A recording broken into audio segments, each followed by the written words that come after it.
Clash across the Pacific, Japan versus USA in World War II. The early morning sun had barely touched the horizon on December 7, 1941, when the first wave of Japanese aircraft descended upon the American naval base at Pearl Harbor, Hawaii. The roar of engines shattered the stillness of the tropical dawn, and the deafening explosions marked the beginning of a conflict that would define the Pacific theater of World War II.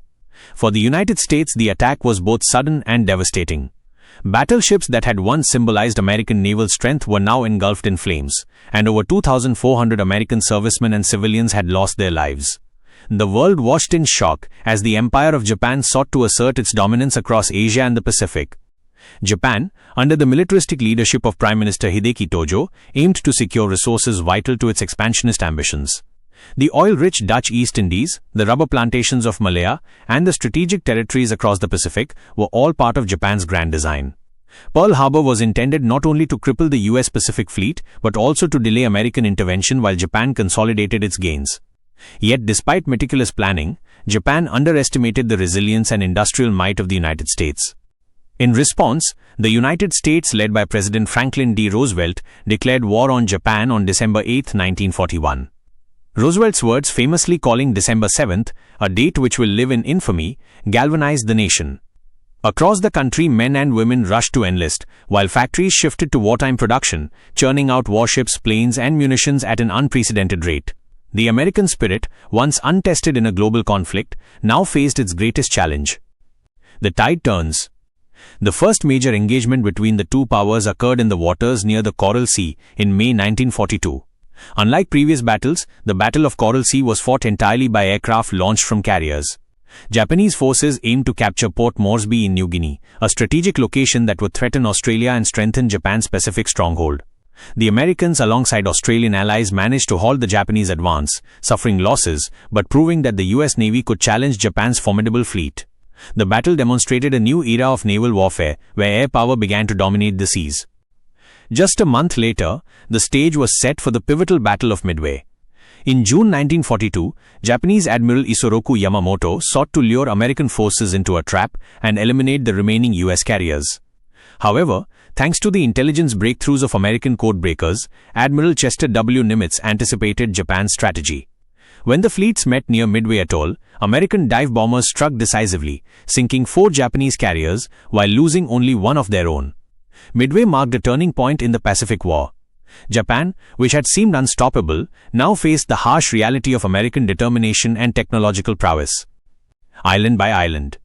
As the war progressed, the Pacific became a vast battlefield, stretching from the Solomon Islands to the Philippine Sea. The United States adopted an island-hopping strategy, selectively capturing key islands while bypassing heavily fortified Japanese positions.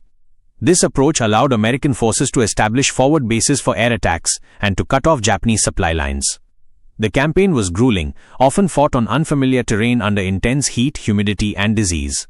At Guadalcanal, Iwo Jima, and Okinawa, both sides suffered horrendous casualties. The Japanese, fiercely loyal to the emperor, fought with unwavering tenacity, employing kamikaze tactics and making every inch of territory a battlefield. The Americans, in turn, relied on superior logistics, firepower, and air support to gradually push closer to Japan's home islands.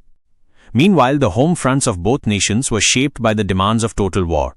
In Japan, civilians endured rationing and air raids, while propaganda urged unwavering devotion to the emperor.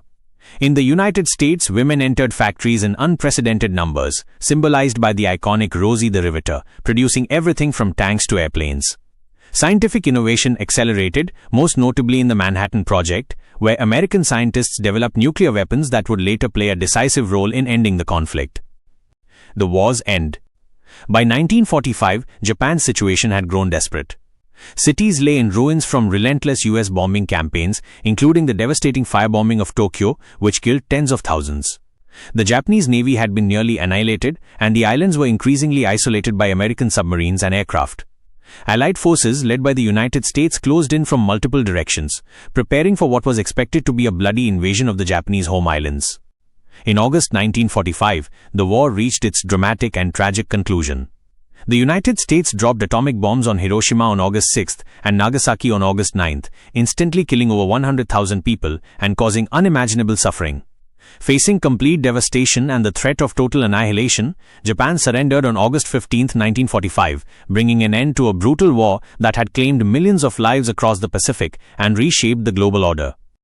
The aftermath of the conflict left both nations transformed. Japan was occupied and rebuilt under American supervision, adopting democratic reforms and renouncing war. The United States emerged as a global superpower, its economy strengthened, and its military dominance firmly established. The Pacific War had demonstrated the lethal power of modern technology, the significance of intelligence and strategy, and the human cost of conflict. Even decades later, the memory of Japan versus USA in World War II continues to resonate. The battles, the sacrifices, and the triumphs serve as powerful reminders of the consequences of aggression and the resilience of nations determined to defend their freedom. From Pearl Harbor to the islands of the Pacific, the war shaped not only the destinies of two nations but the course of history itself, leaving lessons that continue to inform diplomacy, military strategy, and global relations to this day.